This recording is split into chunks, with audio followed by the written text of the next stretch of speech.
Well, hello, everyone. My name is Jim Komorowski. I'm the principal and founder of the M1 Agency. I'm also a registered Social Security Analyst, or RSSA. And today we're talking about IRMAA, which stands for Income Related Monthly Adjustment Amount. And after this slide, I'm just going to refer to it as IRMAA.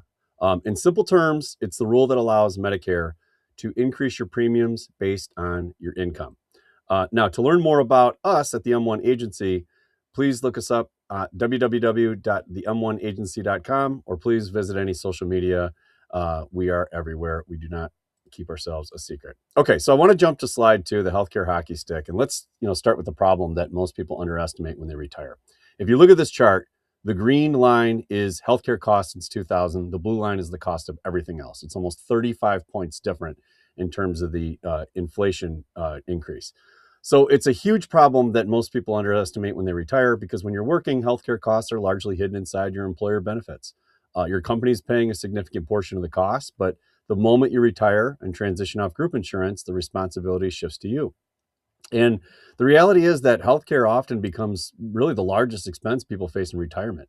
Research from Fidelity estimates that the average 65-year-old today is going to spend at least $170,000 on healthcare over the course of their retirement. And that number does not include long-term care, okay?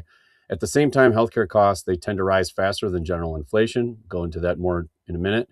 Medicare premiums, they have historically increased at a much faster pace than Social Security cost of living adjustments. So the moment someone leaves the employer coverage, they're stepping into a cost curve that accelerates for the rest of their life. And for higher income households, there's an additional layer that can make these costs even higher, and that's what IRMAA is. So how exactly does IRMAA work? Okay, so Medicare, again, they call it a surcharge. I promise, last time I say the official name is the Income Related Monthly Adjustment Amount. Okay, but let's be honest about what it actually is. When your income crosses certain thresholds, Medicare increases your premiums for Part B and Part D. They may call it a surcharge, a processing fee, or an adjustment, but economically it behaves just like a tax. Higher income means higher Medicare premiums. And the reason this catches many successful retirees, those with 7-figure 401ks, is it's simple. They plan for taxes, they plan for investments, but they never realize their retirement income could also increase their healthcare premiums. So IRMAA, is based on, what counts and goes into it. It's based on what shows up on your tax return.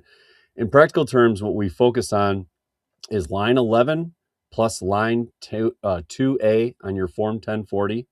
Together, those capture the amount that Medicare uses to determine your IRMAA surcharge, okay, and your Medicare premiums, Part B premiums. That includes things like wages, IRA and 401k withdrawals, capital gains, dividends, rental income, even a portion of Social Security benefits goes into that.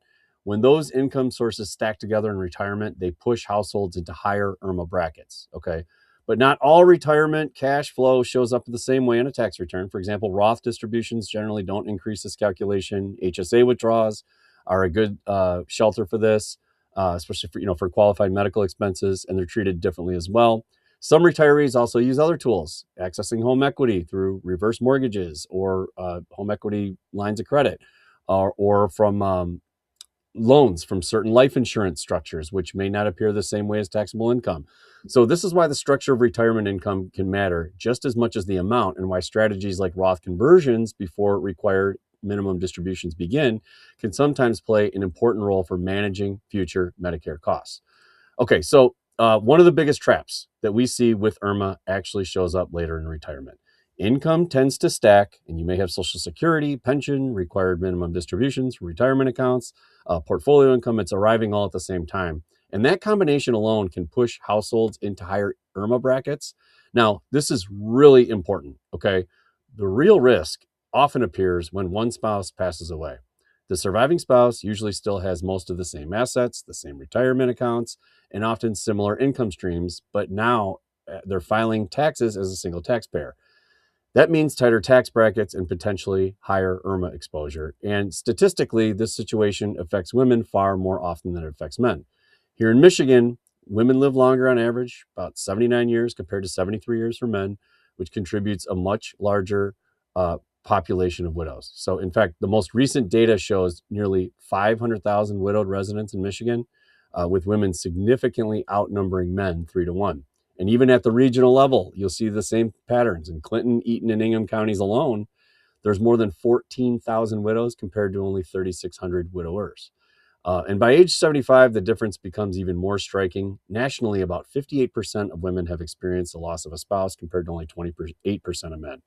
So when we talk about IRMAA planning, we're not just planning for a couple today. What we're thinking about what retirement income will look like for the surviving spouse later. Because without careful planning, that person can end up paying significantly higher taxes and Medicare premiums than the couple ever expected, and those will compound over time.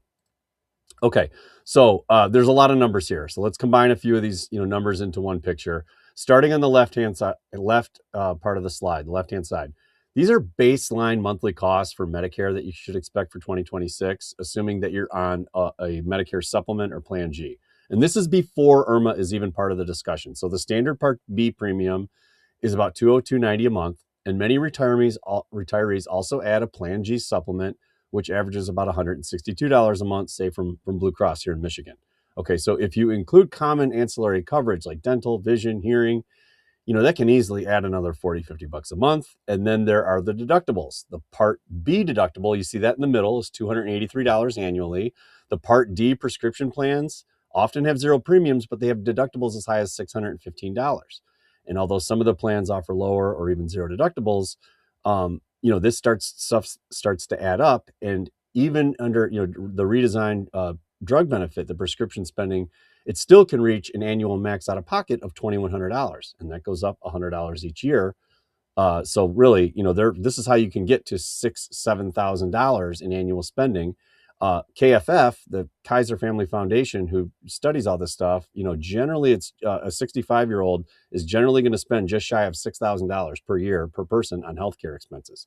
So again, even with Medicare coverage, if you look at the right-hand side, Medicare premiums, they've historically increased roughly 6.8% per year. Now, Social Security cost of living adjustments, they average closer to 2.4% right now. So the gap's pretty clear. Healthcare costs are rising roughly 3 times faster than the income many retirees rely on to pay for it. And remember, everything we just discussed represents Medicare baseline costs. These do not include IRMAA surcharges, which we'll show you here in a second, can push the premium even higher for households with higher retirement income. So let's fast forward a little bit. This is 2034's projections, okay? Today, the standard Medicare Part B premium is about $202.90 per month. We do want to thank our friends at IRMAA Solutions. That's where we got all this data together. But what you see on the left here is from Medicare.gov. Okay, so these are real projections for 2034. Here's what happens though. Okay, so the base number most people are familiar with. Once income crosses a certain threshold, IRMAA begins to increase and those premiums. So if you look at the table on the screen, the first bracket for couples runs about $260,000. This is what it will be projected in 2034. Right now it's only $218,000. The real planning trap though, it appears just above the next threshold when income crosses roughly 326 for couples, 163 for individuals. Okay. So once you cross that line, Medicare premiums, they can jump dramatically. Okay. And the projection shown here, Part B alone, could be approaching $486 a month. Okay. That's before adding the Part D surcharge. So for a married couple, that difference can easily mean $5,000 per individual in added medical premiums. And those increases don't just happen once, they compound as healthcare costs rise over time. So remember, Medicare premiums, they've historically increased around 6 to 7% per year. So when income pushes someone into a higher IRMAA bracket, that income premium level can follow them for the rest of the retirement. So that's why income planning around how the retirement income appears on a tax return, it can make a meaningful difference over time. Okay, so let's step back, look at the bigger picture for a moment. Baby boomers have accumulated $82 trillion dollars in wealth, just enormous an amount according to Investopedia. Gen X is only at 42 trillion, and millennials and Gen Z, they're only at 16 trillion. Okay, so I love sports analogies. If you're a sports fan, think of boomers a little bit like the bad boys in Detroit. They dominated in their era. They built up a lot of wealth along the way. But behind them are the millennials and Gen Z. think of them like the Jordan-era Bulls. They're coming, okay? They are younger and they are hungry and they're larger in numbers and they're eventually going to control the direction of policy. Gen X, well, if we're lucky, we're maybe the Atlanta Hawks in this story. We're scrappy, but we just really don't have the numbers. We don't have the wealth, and we're not exactly known for being organized. So realistically, Gen X is probably not going to be the generation that stops these policies from expanding.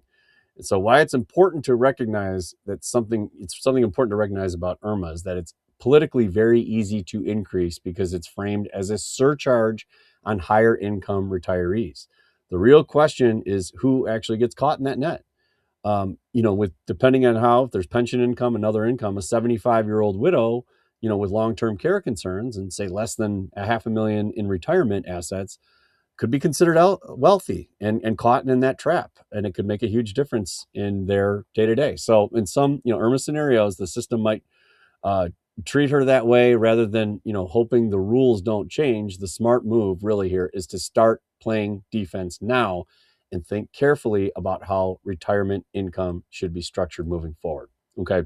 So good news, there's a planning window where these issues can be addressed. Ideally, the most flexible years are between ages 59 and 65. During that time, you can still make strategic decisions about when income appears and what type of income you generate. And the Medicare premiums have not been fully calculated yet, so there's more planning that goes into it. But even after Medicare begins, planning opportunities still exist. Required minimum distributions from retirement, don't begin for some of you until age 73 or 75 for many of you watching this under current law. So before those required minimum distributions start forcing income onto your tax return, there may be still time to adjust the structure of retirement income and potentially reduce future IRMAA exposure. Now, for Michigan households, there's another factor that makes this planning window especially important. Michigan has been gradually phasing out the state tax on retirement income, IRA income over the last few years. So 2026 moving forward, larger portions of IRA withdrawals and other retirement income will be exempt from Michigan income tax. So it creates a unique opportunity to look at how retirement income will be structured for you in the next 20 or, say 10 to 20 years as you evaluate your IRMAA risk. So let's bring all this together. Healthcare costs, again, they've traditionally risen much, much faster than Social Security income. Medicare premiums, they trend higher over time, and IRMAA can increase those costs even further depending on your income. So for many retirees, income stacking becomes the issue. Social Security on top of pension, on top of required minimum distributions from retirement accounts, and portfolio income, all arriving at the same time. But the real risk here, again, for surviving spouses, the risk can be even greater because the same assets now are taxed under single tax brackets. So the key point is that there is a planning window, particularly between ages 59 and 65, where we can build an IRMAA-free healthcare pension for you before, to deal with all this, before required minimum distributions begin and it becomes a bigger problem. And that's where your retirement income strategies, can still be adjusted in this window. So again, this conversation, it's especially important for certain households. If during your working years, you were a W-2 earner who regularly hit the top Social Security wage base, or if you've accumulated nearly $1 million or around $1 million or more in qualified retirement accounts, there is a good chance that IRMAA will eventually become part of your retirement planning. Okay, those accounts are excellent tools for building wealth, but they also create future taxable income when distributions begin. So when that income stacks with Social Security and other retirement income sources, Medicare premiums can increase significantly. And if you haven't modeled how those income streams might affect your Medicare costs over time, great time to run those numbers. So please text IRMAA, IRMAA, to 248-771-3161, or just call 248-771-361. That works too. We can set up a time to walk through these projections of what it might look like for your situation. We look forward to speaking with you.